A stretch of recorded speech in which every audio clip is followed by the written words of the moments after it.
Hidup saya tentu akan berubah ketika saya menerima tanggung jawab baru ini. Banyak hal yang tidak lagi bisa saya lakukan seperti sebelumnya. Setelah puluhan tahun selalu berdiri di sisi Raja Charles, Camilla tiba-tiba memilih untuk melangkah pergi, meninggalkan monarki dalam situasi krisis. Keputusan ini menjadi pukulan terakhir dari sebuah kisah panjang dan menyakitkan yang selama ini berusaha disembunyikan oleh keluarga kerajaan. Kini, sang ratu menghilang dari sisi raja, meninggalkan keheningan dan pertanyaan tanpa jawaban. Apa sebenarnya yang mendorongnya untuk menjauh setelah semua yang mereka lalui bersama? Kebenaran di balik semua ini terjerat oleh pengkhianatan, tekanan, dan sebuah pilihan yang mengubah segalanya. Mari kita telusuri apa yang mungkin membuat sang ratu akhirnya meninggalkan raja. Pada titik ini, Raja Charles berdiri sendirian. Pernikahan antara Raja Charles dan Camilla selama ini tampak kokoh dari luar. Mereka terlihat mampu bertahan dari badai kritik, penilaian keras publik, dan penolakan kerajaan.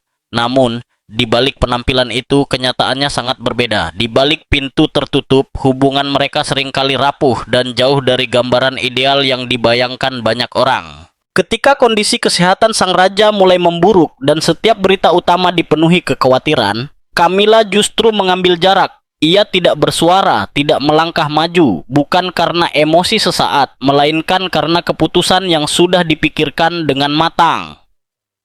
Pada pertengahan Juli 2025, keluarga kerajaan mengadakan pesta taman pertama sejak Charles secara terbuka mengungkapkan perjuangannya melawan kanker. Acara ini dirancang dengan sangat hati-hati untuk menunjukkan bahwa keluarga kerajaan tetap kuat dan bersatu, meski menghadapi ujian berat. Pesta itu bukan sekadar teh dan bunga, itu adalah simbol kendali, kekuasaan, dan stabilitas. Momen tersebut syarat makna, kamera mengarah ke setiap sudut. Para jurnalis dari berbagai penjuru dunia berkumpul, menantikan kemunculan sang raja. Meja-meja berlapis kain putih berjajar di bawah pohon ek tua. Gelas kristal berkilau di bawah sinar matahari. Para pelayan bergerak anggun, dan udara dipenuhi tawa pelan serta bisik-bisik. Semua orang menunggu. Baik yang hadir langsung maupun yang menyaksikan lewat layar televisi. Charles diharapkan tampil sebagai sosok penguasa meski tubuhnya semakin lemah. Ketika gerbang besar akhirnya terbuka, hanya Charles yang melangkah keluar. Ia mengenakan setelan biru tua yang pas di tubuhnya yang semakin kurus. Langkahnya perlahan, dibantu tongkat perak. Bahunya tampak merunduk bukan hanya karena penyakit, tetapi juga oleh beban lain yang tak terlihat. Tatapannya menyapu kerumunan, jelas ia mencari seseorang yang tidak ada di sana. Senyumnya muncul, namun penuh rasa sakit. Tepuk tangan terdengar, sopan dan penuh harap, namun juga tegang. Camilla tidak berada di sampingnya, tidak di belakangnya, tidak dimanapun. Ketidakhadirannya menyebar di antara hadirin, seperti asap. Meski istana mengeluarkan pernyataan singkat bahwa Camilla sedang beristirahat, hampir tak ada yang mempercayainya. Alasan itu terasa tidak masuk akal, terutama untuk acara sepenting ini, di saat kesehatan raja menjadi sorotan. Para tamu mulai berbisik, bahkan para pendukungnya terlihat bingung. Beberapa saling berpandangan dengan dahi berkerut, sementara yang lain menunduk seolah menyadari bahwa sesuatu telah berjalan sangat salah. Selama bertahun-tahun, Camilla berjuang keras untuk mendapatkan tempatnya. Ia berjalan di sisi Charles melalui masa-masa penuh luka dan penolakan. Ia mendekati mahkota yang banyak orang rasa tidak pantas untuknya. Namun kini, saat kehadirannya paling dibutuhkan, ia justru memilih untuk tidak muncul. Publik melihatnya dengan jelas. Belakangan, seseorang yang bekerja dekat dengan sang raja mengungkapkan kepada wartawan secara anonim bahwa terjadi pertengkaran hebat antara Charles dan Camilla malam sebelumnya. Pertengkaran itu berakhir buruk. Camilla mengatakan ia tidak ingin tampil lagi, dan kali ini ia sungguh-sungguh. Saat Charles kembali memandang kerumunan, tatapannya terus tertuju pada ruang-ruang kosong. Ia berharap, mencari, namun tak ada yang berubah. Tidak ada Camilla, hanya dirinya dan tongkatnya. Charles tampak hancur, meski hanya mereka yang paling dekat dengannya yang benar-benar merasakannya. Ini bukan semata soal penyakit. Ini tentang kehilangan yang jauh lebih dalam, kehilangan cinta, kepercayaan, dan sesuatu yang dulu diyakini tak tergoyahkan. Perempuan yang pernah ia pilih di atas segalanya tidak lagi berdiri di sisinya. Ketidakhadiran Camilla bukan sekadar absen dari pesta taman. Itu menjadi simbol, pesan tanpa kata. Kemitraan yang dulu dikenal sebagai Their Majesties tidak lagi utuh. Retaknya mungkin bersifat permanen. Ini bukan awal pemulihan atau persatuan, melainkan tanda jelas dari perpisahan. Dalam bulan-bulan berikutnya, bisik-bisik yang dimulai di pesta taman itu akan berkembang menjadi badai yang mengancam mengguncang monarki, meninggalkan Charles menghadapi mahkota seorang diri. Keesokan paginya, ketika cahaya pertama menyinari atap-atap London, kios-kios koran dipenuhi judul besar yang menggemparkan negeri. Orang-orang membicarakannya tanpa henti. Ketidakhadiran Camilla mendominasi halaman depan. Semua surat kabar mengangkat satu cerita yang sama. Ada yang menulis tentang keretakan mendalam di dalam keluarga kerajaan. Ada pula yang menyatakan bahwa absennya Camilla justru lebih berdampak daripada kehadirannya. Di kafe-kafe sibuk Covent Garden hingga kedai teh di kota-kota kecil, orang-orang duduk sambil menyeruput minuman dan menggelengkan kepala. Di rumah, kantor, pasar, dan bus, topik pembicaraan hanya satu. Nama Camilla ada di mana-mana. Di dunia maya, namanya menjadi tren. Sebuah foto memperlihatkan Raja Charles berdiri sendirian di pesta taman itu. Pendapat bermunculan, marah, ragu, keras, bahkan ada yang mendukung. Sebagian menilai Camilla telah berpaling dari raja di saat terburuk. Yang lain merasa ia melakukan satu-satunya pilihan yang tersisa. Menjauh dari kehidupan yang tak pernah benar-benar menerimanya. Pendapat terbelah, namun satu hal jelas.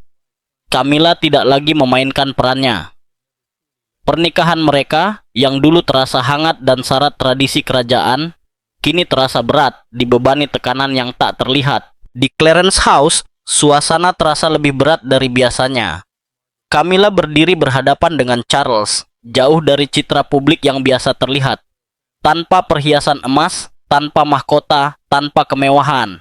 Ia mengenakan sweater beige sederhana dan celana abu-abu polos. Rambutnya disematkan tanpa usaha untuk tampil mengesankan. Wajahnya tidak menunjukkan amarah, melainkan kelelahan yang terakumulasi selama bertahun-tahun. Tak ada orang lain di ruangan itu. Semua yang selama ini terpendam, akhirnya muncul ke permukaan. Camilla telah bertahan melalui rasa malu, kecaman publik, dan perjuangan untuk diterima di tempat yang tak pernah sepenuhnya terbuka baginya. Ia telah mengorbankan banyak hal demi Charles. Namun kini, setelah satu kejadian, dunia tampak siap melangkah tanpa dirinya. Judul-judul berita memperjelas itu. Publik tak lagi melihatnya sebagai sosok yang dibutuhkan, dan mungkin jauh di dalam hati, Charles pun merasakannya. Charles duduk dengan tangan mencengkeram kursinya begitu kuat hingga buku jarinya memutih. Wajahnya menunjukkan lebih dari sekadar sakit. Ada luka, kebingungan, dan ketakutan. Ia memohon agar Camilla tidak melakukan ini, tidak sekarang. Ia mengingatkan tentang tugas, tentang mahkota, tentang apa yang ia berutang pada kerajaan dan padanya. Namun Camilla tidak goyah. Ia menatap matanya tanpa berkedip. Kekuatannya lahir dari tahun-tahun ia memaksa diri menjadi seseorang yang bukan dirinya. Ia telah mencoba menjadi apa yang dibutuhkan kerajaan. Namun kini ia sampai di batasnya. Dengan suara tenang namun penuh bobot, ia mengatakan bahwa ia telah menyerahkan nama, citra, dan kedamaiannya demi berdiri di sisi Charles. Dan ketika ia mengambil jarak sejenak, bangsa justru berbalik menyerangnya. Ia tidak menangis, tidak meninggikan suara. Ia hanya mengatakan bahwa ia tidak bisa terus hidup untuk orang lain. Lalu ia berbalik dan pergi, menutup pintu di belakangnya. Bukan seperti kepergian sementara, melainkan akhir yang pasti. Di luar, para fotografer menunggu, berharap menangkap ekspresi wajah, petunjuk apapun. Namun Camilla tidak memberi mereka apa-apa. Ia pergi tanpa sepatah kata pun. Dan justru dengan diam itu, ia menyampaikan segalanya. Ia tidak ingin lagi menjadi sosok yang hidup di bayang-bayang Charles. Di dalam istana, Raja kembali sendirian. Ruang kerjanya yang dulu ramai kini terasa terlalu luas. Lampu meja menerangi kertas-kertas, membentuk bayangan panjang. Namun pikirannya bukan pada urusan negara. Ia memegang sebuah foto lama dirinya dan Camilla tersenyum di Highgrove. Matahari bersinar, tawa membeku dalam waktu. Camilla telah membuat pilihannya. Kepergiannya bukan jeda, melainkan awal dari sesuatu yang tak bisa diulang. Mahkota masih bertengger di kepalanya, tetapi segalanya di bawahnya mulai retak. Camilla akhirnya menyuarakan kebenarannya. Dulu itu dianggap tabu, namun kini mungkin saatnya untuk dibicarakan. Dan jika saya bisa membicarakannya dengan lantang, maka orang lain pun bisa. Jauh dari sorotan kerajaan dan hiruk-pikuk istana, Camilla memilih mundur ke perbukitan sunyi di Gloucestershire dan kembali ke satu-satunya tempat yang benar-benar terasa miliknya, Raymill House.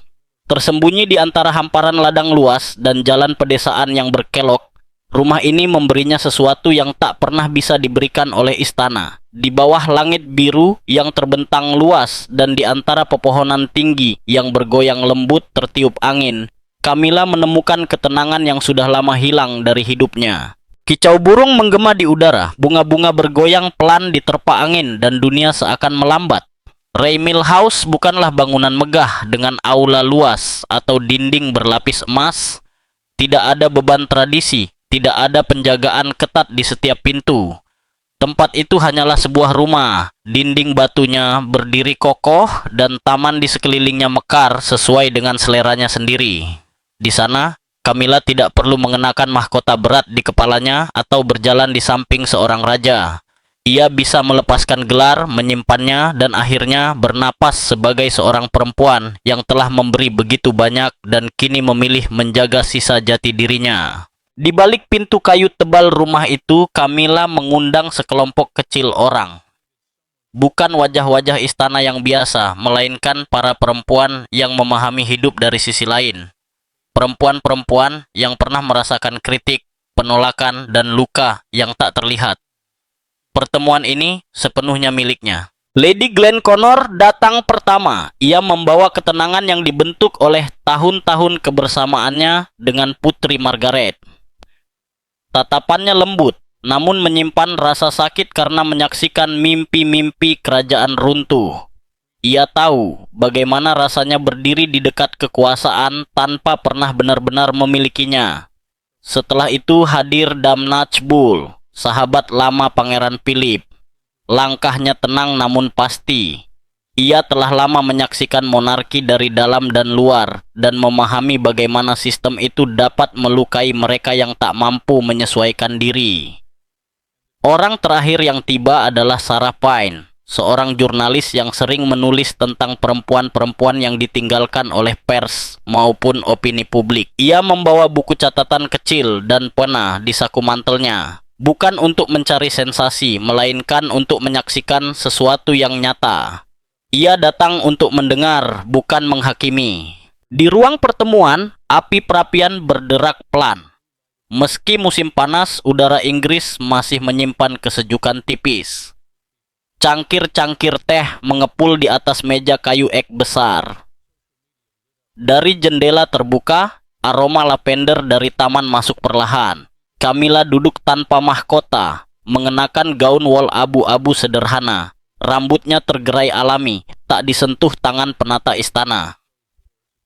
Ia memandang wajah-wajah di sekelilingnya dan mulai berbicara, bukan sebagai ratu, melainkan sebagai seseorang yang telah terlalu lama memikul beban. Ia mengakui bahwa sebagian besar hidupnya dihabiskan untuk menyenangkan orang lain. Publik tak pernah benar-benar melupakan masa lalu. Media terus memburunya, dan monarki menuntutnya menjalani peran yang selalu terasa sempit. Ia telah berusaha membentuk dirinya sesuai harapan mereka, namun dalam proses itu, Ia mengesampingkan siapa dirinya yang sebenarnya. Kini, ketika Charles semakin melemah dan dunia mengawasi dengan sorotan tajam, ia memilih melangkah keluar, bukan untuk menyerah, melainkan untuk memulai kembali. Lady Glenconner mengangguk pelan. Kenangan masa lalunya terasa begitu dekat. Ia pernah melihat Margaret berjuang dengan cara yang sama, hidup demi gelar, bukan demi diri sendiri. Ia memperingatkan Camilla agar tidak mengulangi kesalahan itu. Harga yang harus dibayar, katanya, terlalu mahal. Dam Najbul pun sependapat. Ia menyebut monarki sebagai mesin yang terus bergerak bahkan ketika melukai mereka yang ada di dalamnya. Sangat sedikit orang yang berani keluar dari sistem itu, dan Camilla kini menjadi salah satunya.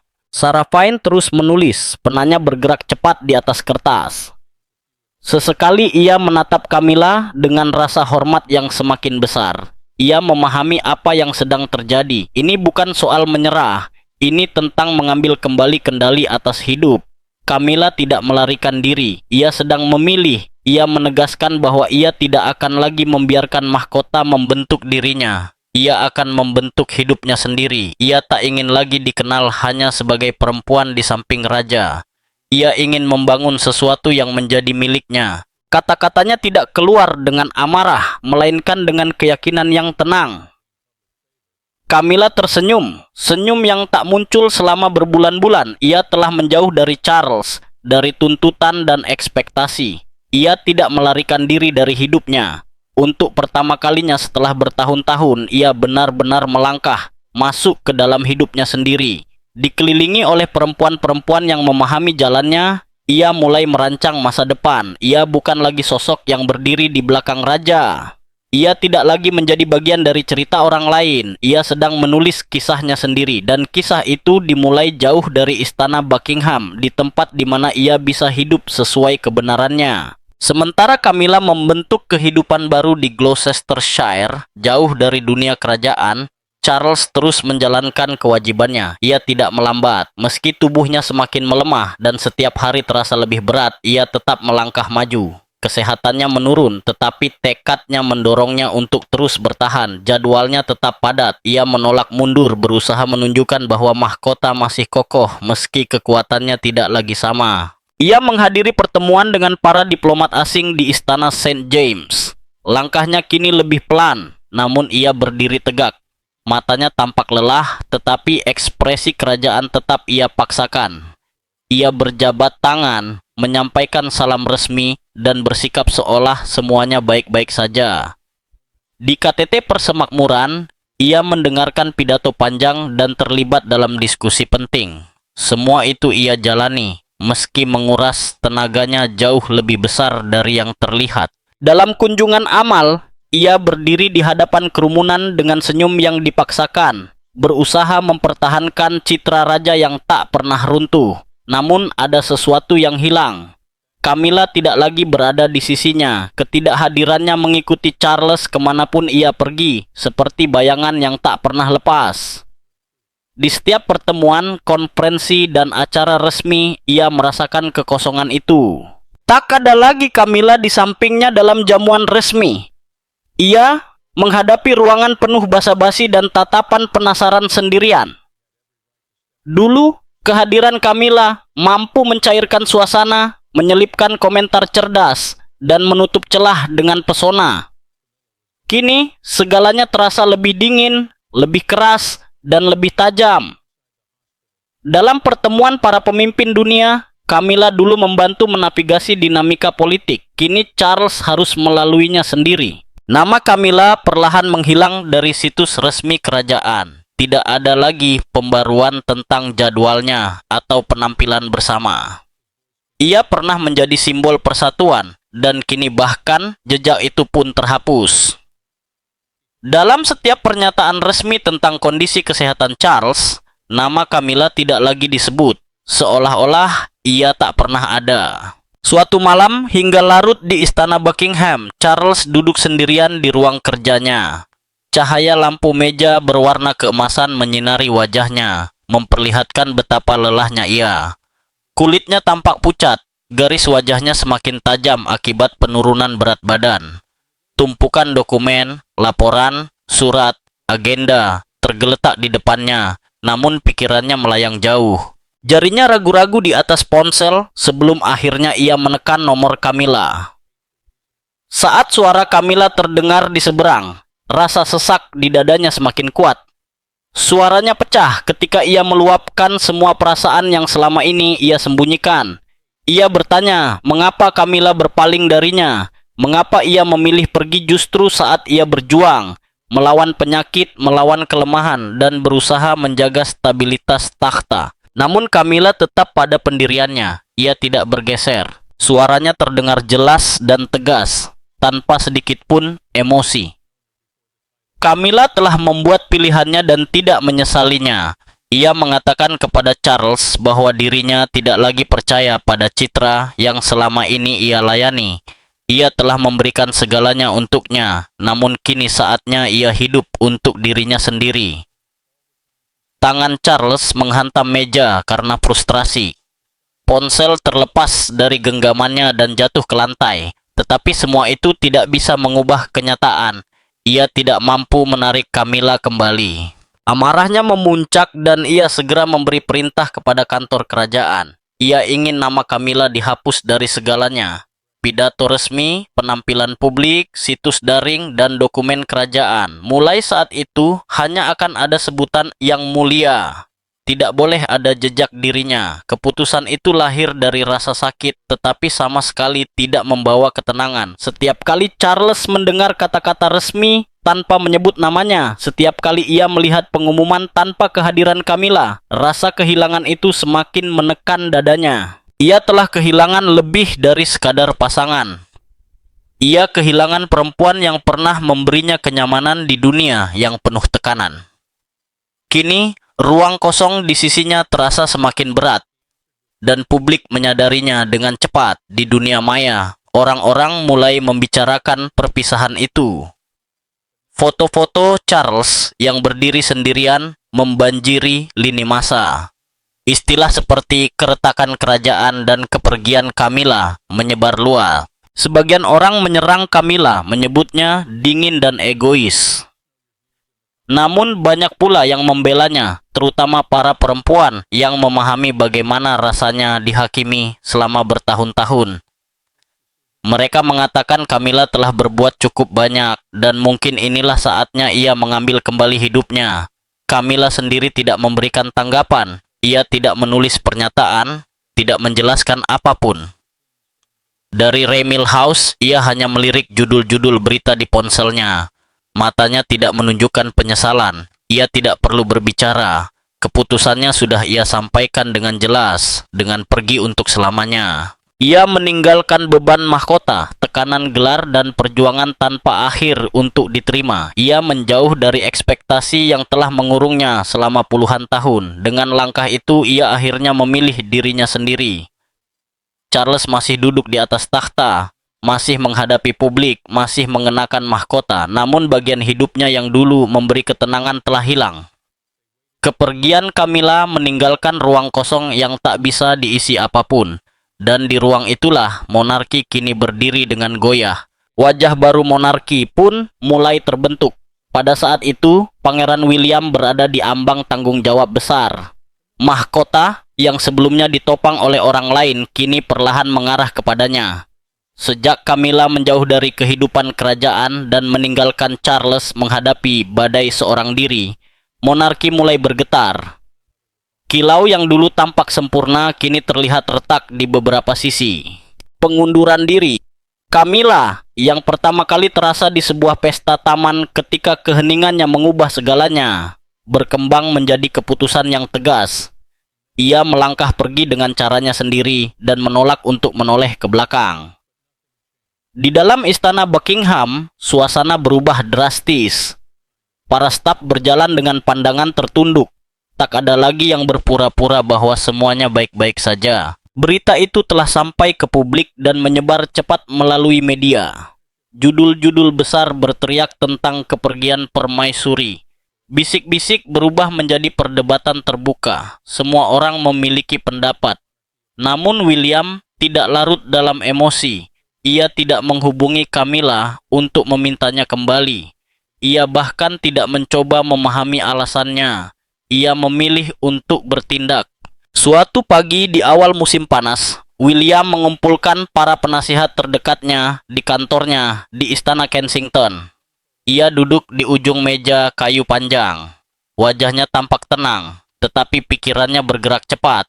Ia tahu mereka tidak punya waktu untuk ragu. Monarki sedang menghadapi krisis baru, krisis yang tidak bisa diselesaikan hanya dengan tradisi. Mereka membutuhkan sosok yang bisa menjadi wajah di tengah badai. Dan bagi William, sosok itu sudah jelas.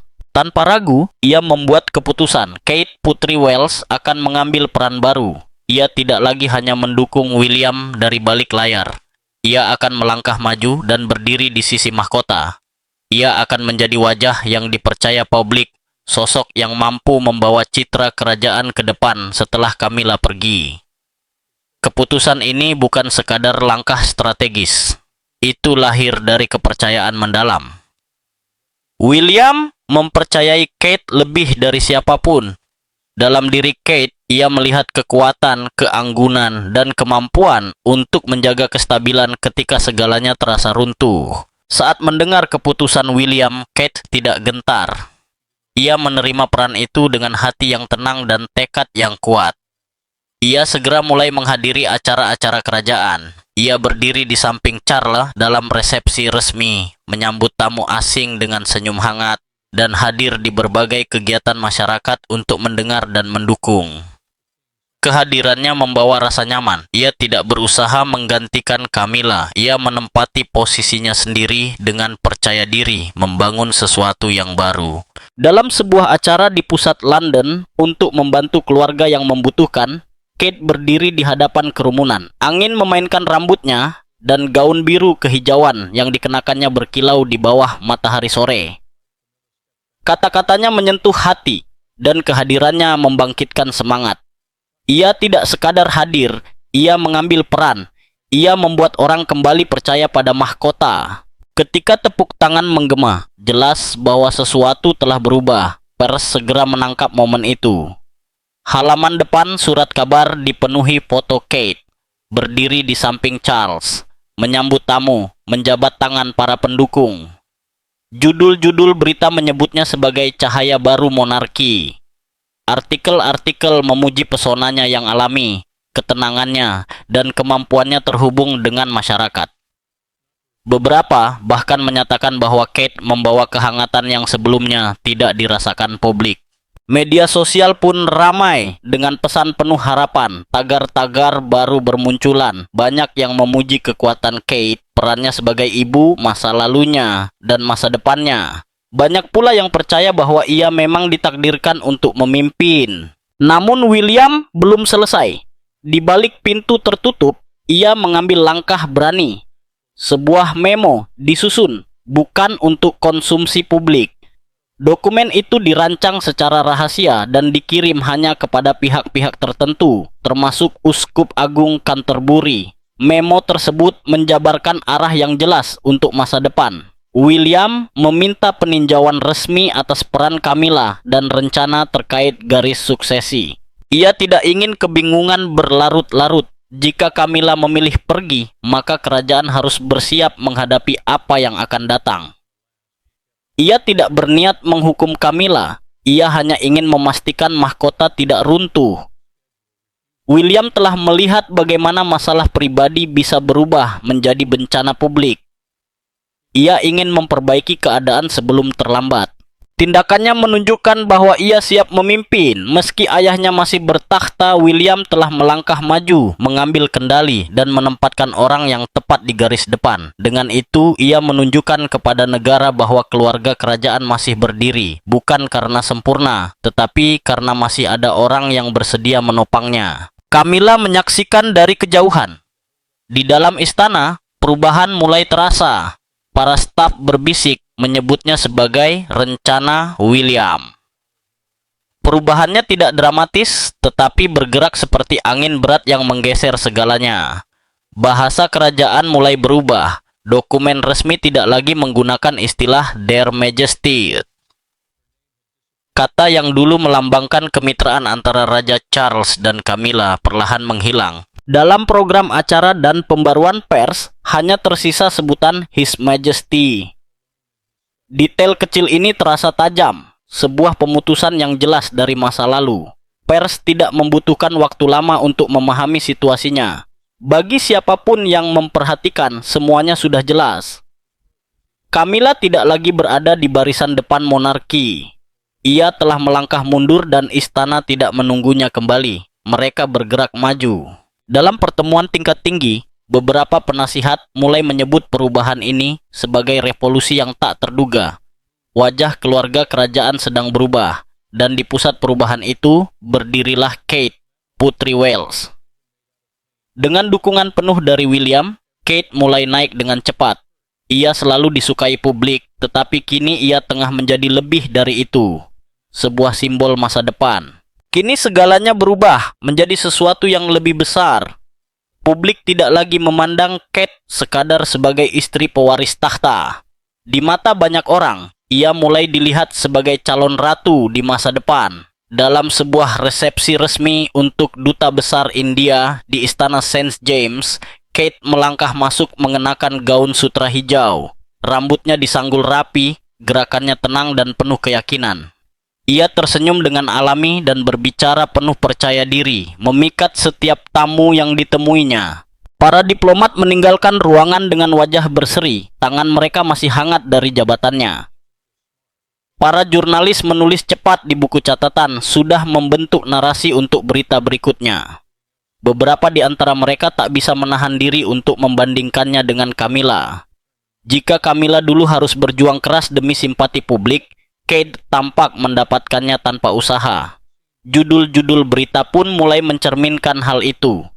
Foto Kate berdampingan dengan Charles semakin sering muncul, disertai pujian atas keanggunan dan kekuatannya yang alami. Di Gloucestershire, Camilla duduk sendirian di Raymil House, menyaksikan semua itu lewat layar ponselnya. Ia menggulir foto-foto Kate. Ia membaca kalimat tentang pesona dan kepemimpinan Kate. Ia melihat bagaimana publik bersorak untuk sosok kerajaan yang kini seolah menggantikan posisinya. Amarah perlahan bangkit dalam dirinya. Itu bukan kesedihan, bukan pula rasa rindu pada Charles. Perasaan itu lebih dalam dan tajam. Camilla telah menghabiskan bertahun-tahun membangun citranya sedikit demi sedikit. Kini, ia merasa semua itu diruntuhkan begitu saja. Ia memang memilih mundur dari peran publik. Tetapi ia tidak berniat menghilang sepenuhnya. Ia mungkin tidak lagi berbicara pada pers atau memberi wawancara, namun di dalam pikirannya, ia masih yakin bahwa perannya dalam monarki tetap berarti. Ia belum siap melepaskan segalanya, belum sekarang. Cengkeramannya pada cangkir teh menguat, tatapannya mengeras, menatap lurus ke depan. Ia tahu apa yang telah ia bangun selama bertahun-tahun. Ia telah melewati api dan tekanan demi menjadi permaisuri, dan ia tidak berniat membiarkan gelar itu kehilangan maknanya. Meski tak lagi berdiri di sisi raja, ia tidak akan membiarkan dirinya tersingkir dari kisah kerajaan. Camilla memang diam, tetapi keheningannya bukan tanda kelemahan. Di dalamnya tersimpan peringatan. Ia tetap berada di balik bayangan, bukan hancur, melainkan mengamati. Ia masih permaisuri dalam nama. Ia masih memiliki pengaruh. Ia tidak berniat menghilang. Sementara Kate berdiri di garis depan, Camilla menunggu di latar belakang, menjaga warisannya dan siap melindunginya agar tidak tersapu begitu saja. Beban mahkota semakin terasa. Pada hari-hari terakhir Juli 2025, kabar mengejutkan menyapu Inggris dan menyebar ke seluruh dunia. Istana mengonfirmasi bahwa Raja Charles III dilarikan ke rumah sakit setelah muncul komplikasi serius dalam perawatan kankernya. Berita itu menyebar cepat mencapai rumah-rumah, ponsel, dan ruang redaksi sebelum hari berakhir. Di semua saluran utama, layar dipenuhi gambar Charles yang pucat dan kurus, terbaring di ranjang rumah sakit dengan selang-selang di sekitarnya. Selama puluhan tahun, Charles menghadapi tekanan kerajaan dan kritik publik tanpa runtuh. Ia bertahan melewati skandal keluarga, krisis nasional, dan tantangan kepemimpinan. Namun kini sosok kuat itu menghilang. Raja yang dulu melambaikan tangan dengan mantap kini terbaring di ruangan penuh mesin yang terus berbunyi tanpa henti. Wajahnya tampak lelah, tubuhnya terlihat lebih rapuh dari sebelumnya. Kekuatan dan kebanggaan yang biasa melekat padanya seakan lenyap. Rakyat tak bisa berpaling, banyak yang bergegas ke dunia maya, membagikan pesan penuh emosi. Media sosial meledak, gambar Charles menjadi tren. Tagar bermunculan cepat, Long Live Charles dan Rush Pray for the King memenuhi lini masa. Ada kata-kata dukungan, doa, dan harapan. Mereka ingin ia bertahan, mereka ingin ia terus hidup. Namun di tengah gelombang empati itu muncul kekhawatiran lain. Orang-orang mulai menyadari sesuatu yang janggal. Camilla, sang permaisuri, tidak terlihat. Ia tidak datang ke rumah sakit, mobilnya tidak melewati gerbang. Namanya tidak tercantum dalam agenda kerajaan. Para reporter memeriksa, mengulang, dan mencari kembali. Tidak ada apa-apa, tak ada pesan, tak ada foto, bahkan sepatah kata pun dari istana. Ini bukan sekadar ketidakhadiran biasa, ini adalah kekosongan yang mencolok. Setelah semua yang dibangun Camilla, setelah bertahun-tahun membentuk posisinya di sisi raja, ia tidak ada di saat Charles paling membutuhkan. Ketidakhadiran ini menghantam citra monarki dan melukai hati Charles lebih dalam. Di luar rumah sakit, para wartawan berkumpul. Kamera diarahkan ke pintu masuk. Mereka menunggu Camilla tiba, berharap melihat mobil Bentley melintas. Namun yang ada hanyalah penantian dan keheningan. Tabloid bergerak cepat. Salah satu surat kabar besar menampilkan foto Charles di rumah sakit di halaman depan, disertai tuduhan tajam bahwa Camilla telah meninggalkan raja. Judul itu menyebar cepat ke seluruh London dan melampaui batas negara. Perdebatan pun meledak.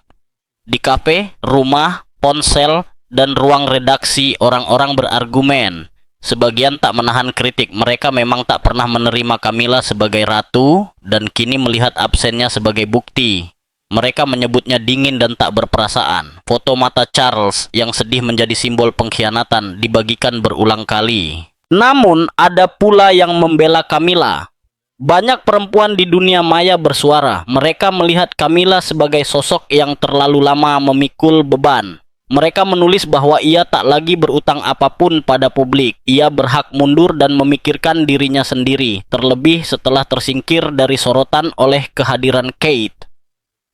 Apapun alasannya, satu hal tak terbantahkan. Camilla tidak ada dan Charles menghadapi pertarungan terberat dalam hidupnya sendirian. Di dalam rumah sakit, di bawah cahaya terang dan dengungan mesin yang tak pernah berhenti, satu-satunya orang yang berdiri di sisi ranjang raja adalah William. Ruangan itu terasa dingin, dipenuhi kabel dan alat medis tanpa sedikit pun kehangatan. Charles menatap putranya, wajahnya dipenuhi garis kesedihan dan beban bertahun-tahun. Suaranya lemah, nyaris pecah ketika ia berbicara. Setiap kata syarat dengan rasa sakit.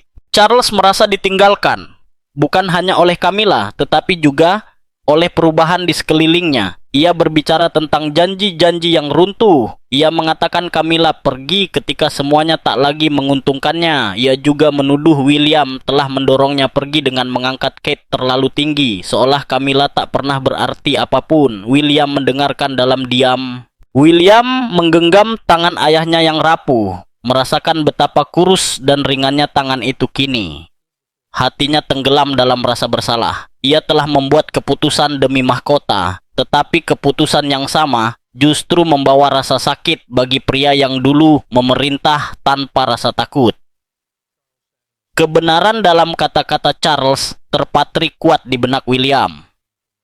Ia tahu Camilla telah membelakangi bukan hanya suaminya, tetapi juga sebuah kerajaan. Namun, kebangkitan Kate telah memberi harapan akan masa depan yang baru, meski tidak mampu menghapus kerusakan yang telah terjadi. Saat Charles kembali terlelap, William berdiri, melepaskan genggamannya, lalu melangkah keluar dari ruangan. Wajahnya tak menunjukkan keretakan, hanya tekad yang kuat. Ia berjalan menyusuri lorong dengan langkah berat, pikirannya sudah melaju ke depan. Ia harus bergerak cepat, ia harus memperbaiki apa yang sedang runtuh.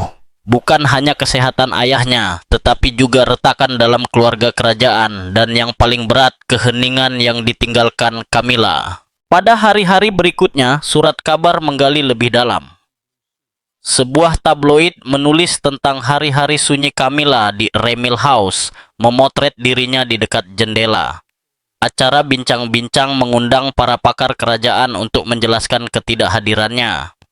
Salah satu suara mengatakan bahwa keheningan Camilla bukan sekadar urusan pribadi, melainkan caranya menyatakan bahwa ia telah meninggalkan takhta untuk selamanya.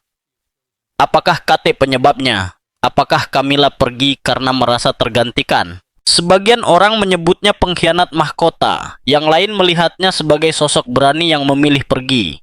Namun rasa sakit di wajah Charles, amarah di mata William, dan beratnya mahkota itu sendiri menunjuk pada satu kebenaran yang sama. Kepergian Camilla telah membuka luka besar, dan Kate, mau tidak mau, kini berdiri tepat di tengah pusaran itu. Dari Remil House, Camilla menyaksikan liputan media. Tangannya mencengkeram ponsel semakin erat setiap kali melihat foto Kate berdampingan dengan Charles. Kenaikan sang putri muda bukan sekadar sulit diterima. Hal itu menyalakan api dalam dirinya. Api yang ia menolak untuk padam, menunggu babak berikutnya. Di Remil House, Camilla menjalani hari-harinya dengan jarak yang disengaja, menjauh dari kebisingan kehidupan kerajaan. Ia memilih dikelilingi alam, jauh dari istana tempat namanya tak lagi disebut. Setiap pagi ia berjalan di kebunnya, mencabut rumput liar dan memangkas mawar yang mekar di bawah hangatnya matahari musim panas. Bunga-bunga itu berdiri tegak, penuh kehidupan. Ia merawatnya seperti pelarian, pengingat bahwa sesuatu masih bisa tumbuh, meski segalanya terasa runtuh. Di dalam rumah, ia membaca buku-buku lama dan menyeruput teh hangat di dekat perapian. Api berderak pelan saat ia membalik halaman, namun pikirannya kerap melayang. Sesekali, seorang sahabat lama berkunjung. Bukan penasihat istana atau pejabat, melainkan orang-orang yang mengenalnya sebelum gelar melekat. Bersama mereka, ia tak perlu berpura-pura. Ia bisa menjadi dirinya sendiri tanpa beban di pundaknya. Namun bahkan dalam momen hangat itu, ada sesuatu yang terus membara diam-diam di dalam dirinya. Camilla menolak menonton berita. Ia menjauh dari media sosial, menghindari arus cerita yang membanjiri negeri. Namun ia tak sepenuhnya bisa lari. Foto-foto Kate muncul di setiap halaman depan. Judul-judul memuji keanggunannya, senyumnya, dan posisinya di sisi Charles. Setiap gambar mengikis kebanggaan Camilla. Semua yang telah ia bangun, seluruh waktu yang ia habiskan di sisi raja, kini tampak tergantikan oleh sosok yang lebih muda dan lebih disukai publik. Di London, Charles duduk di dekat jendela rumah sakit.